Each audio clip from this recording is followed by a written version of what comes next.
Hello, everyone. Welcome to today's tutorial on how to convert a Microsoft Word file to a PDF on your laptop. Let's get started. The first step is to open your Microsoft Word application. You can do this by clicking on the Word icon in your applications or using the search bar on your laptop. Now, you can either create a new document or open an existing one that you want to convert to a PDF. Make sure your document is formatted exactly as you want it in the PDF. This includes fonts, headings, images, and any other elements. Click on File, then Save As. In the Save As dialog box, choose the location where you want to save your PDF file. Then, under the Save As Type drop-down menu, select PDF.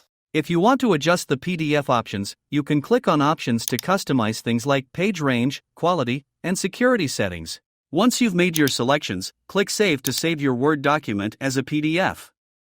Your file is now converted, and there you have it.